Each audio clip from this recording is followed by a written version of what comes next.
Toxic और gold digging behaviour gender specific नहीं होता। एक आदमी भी टॉक्सिक और गोल्ड डिगर हो सकता है और एक औरत भी टॉक्सिक और गोल्ड डिगर हो सकती है। प्रॉब्लम है कि जब तुम ऐसे इमोरल बिहेवियर को ग्लोरीफाई करते हो इन the name of being strong, independent and extremely career focused. One thing that I absolutely love about made in heaven, और ये वही चीज है जो उसको सेपरेट करती है फ्रॉम वर्च्यू सिग्नलिंग एंड वाहियात शोज लाइक 4 More Shots, और वो चीज है सेक्स सीन्स दिखाना। प्रॉब्लमैटिक बिल्कुल भी नहीं है, वो एक पार्ट है स्क्रिप्ट का, but there comes a point in the story जहां पे सेक्स सीन्स इतने ज्यादा फोर्स्ड हो जाते हैं that they will start flipping you out.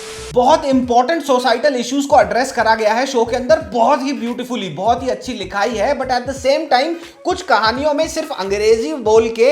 Hi guys, मैं उशांतनु और मेड इन हेवन का सीजन 2 आ चुका है। इस शो का सीजन 1 आया था 2019 में, and although it became a huge hit and a huge success for Amazon prime, इस शो को लेके 2 स्कूल ऑफ थॉट्स बन गए। एक तरफ सीजन 1 काफी लोगों को कैप्टिवेटिंग और ब्यूटीफुल लगा, and eight the same time कुछ लोगों को सीजन 1 लगा काफी वोक एंड अनरिलेटेबल। तो क्या सीजन 2 मेड इन हेवन का एक बार फिर लोगों को पोलराइज कर देगा? इसी बारे में बात करेंगे आज ऑनेस्टली से।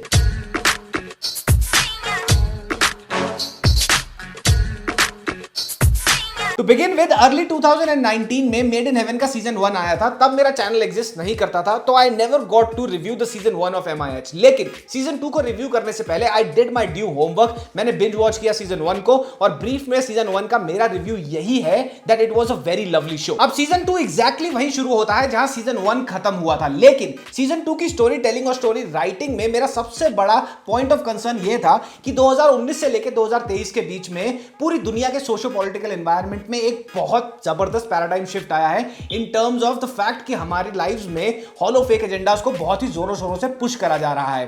तो क्या मुझे यह लग रहा था कि यह शो भी कंप्लीटली वोक टर्न ले लेगा और 4 More Shots की तरह कुछ भी वाहियाती दिखाएगा? इस चीज को समझने के लिए मैं आपको कुछ इंस्टेंसेस बताऊंगा MIH के सीजन 2 में से, ये स्पॉयलर्स नहीं। उसका फियांसे किसी और लड़के से अफेयर चला रहा है, ये मेड इन हेवन है।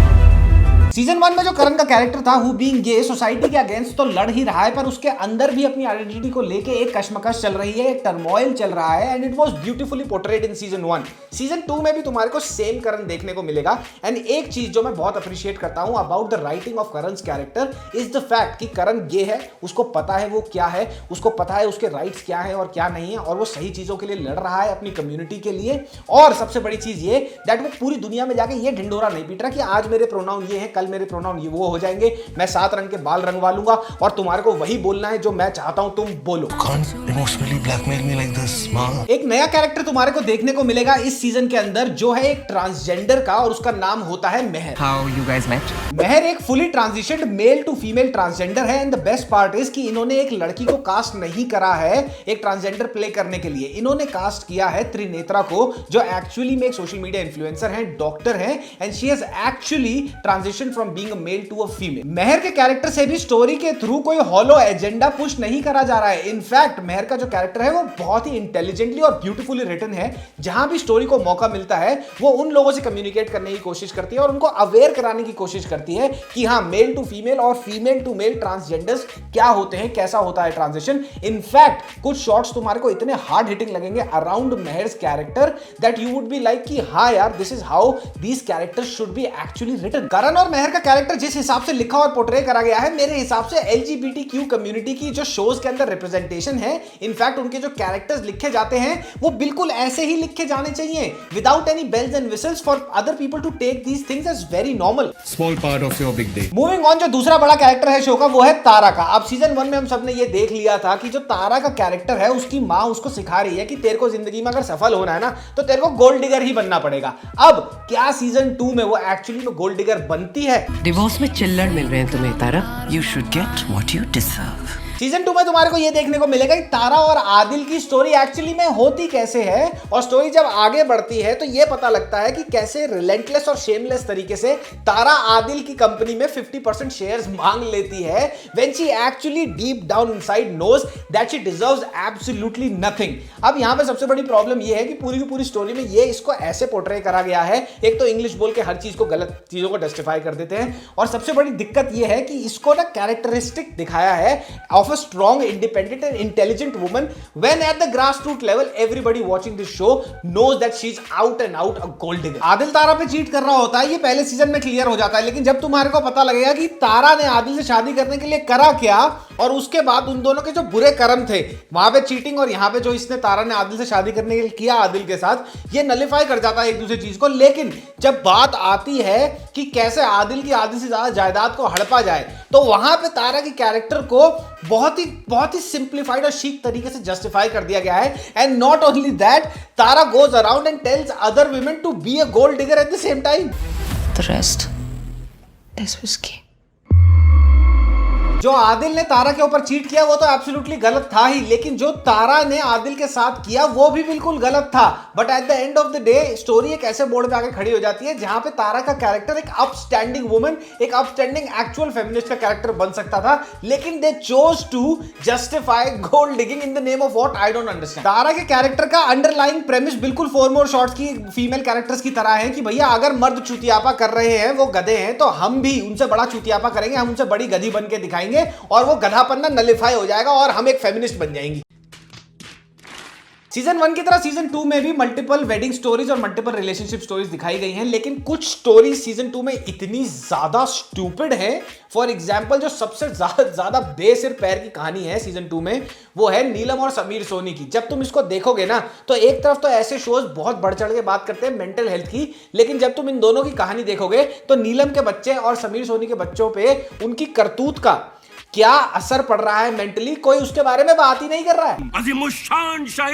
एक कपल की कहानी डील करती है कास्टिज्म, रिजर्वेशन और कोटा सिस्टम से। कहानी बहुत हार्ड हिटिंग है और बहुत ही इंपैक्टफुली डिलीवर्ड भी है, but at the same time पूरी की पूरी कहानी रिजर्वेशन को इतनी ज्यादा व्हाइट लाइट में पोर्ट्रे कर देती है जितनी वो एक्चुअल वर्ल्ड में है नहीं। कहानी में ये कहा गया है कि भैया रिजर्वेशन पिछड़े हुए कम्युनिटी के लोगों को मौका देता है आगे आके बड़े कॉलेजेस में जाने का, अपनी लाइफ में सक्सीड करने का, which is absolutely right. But कहानी ये भूल जाती है कि रियल वर्ल्ड में ऐसी चीजें नहीं है, एक्चुअली में ऐसी चीजें नहीं है। कुछ लोग होते हैं जो वेल डिजर्विंग होते हैं छोटी कम्युनिटी से, जो कोटा सिस्टम का फायदा उठा के आगे चले जाते हैं, लेकिन कुछ ऐसे भी होते हैं जो बिल्कुल अनडिजर्विंग होते हैं और जनरल कोटा के जो लोग होते हैं वो पीछे रह जाते हैं इस चक्कर में, बिकॉज जो अनडिजर्विंग लोग थे उनके पास रिजर्वेशन था।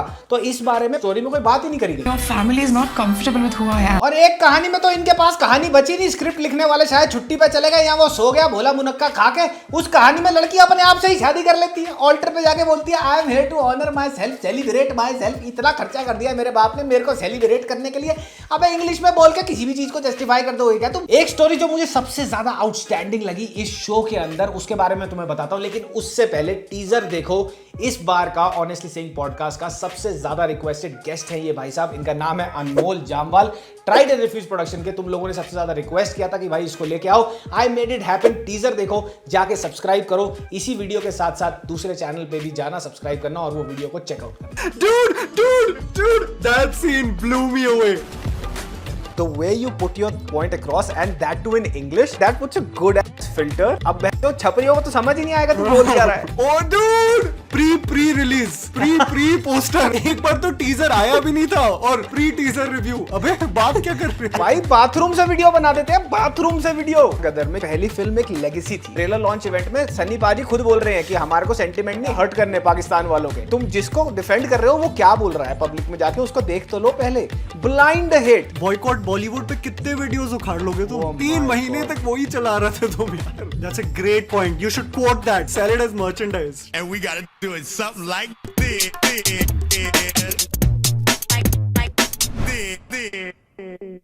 एक story that will hit you so hard और it's a beautiful written story, और वो स्टोरी है मोना सिंह और विजय राज साहब की और उनके बेटे की। जो पूरा का पूरा उनका दिखाया गया है ना डायनामिक, उनके लड़के का कि वो टीनेजर है, किन चक्करों में पड़ गया, मोना सिंह उससे डील कैसे कर रही है, मोना सिंह का पास्ट क्या है, विजय राज का पास्ट क्या है, जो एक प्लम्बर की तरह इंट्रोड्यूस करा गया था स्टोरी के अंदर, वो एक कितना जबरदस्त बंदा है, that will blow you away. मेरे को तो उनकी कहानी सबसे ज्यादा आउटस्टैंडिंग लगी। एक क्रिटिसिज्म जो इस शो को कंसिस्टेंटली मिलता है, सीजन 1 को भी मिला था, सीजन 2 को भी मिलेगा आई एम प्रीटी श्योर, और वो ये है कि the wedding shown in this show are consistently highly unrelatable and 1% ही इंडियंस हैं जो इन शादियों से रिलेट कर पाएंगे जो सुपर उबर रिच है। तो इसके लिए मैं यही कहूंगा, this show is not about Uber rich weddings, This show is more about the emotions of the people, the emotions of the story that's involved around the people who are involved in those weddings.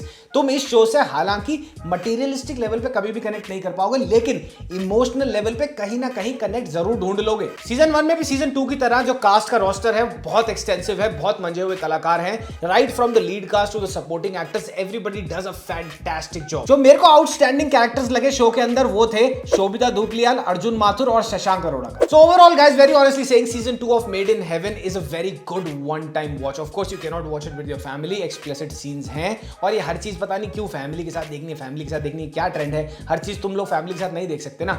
It's not as good as season 1 but it's not bad at all.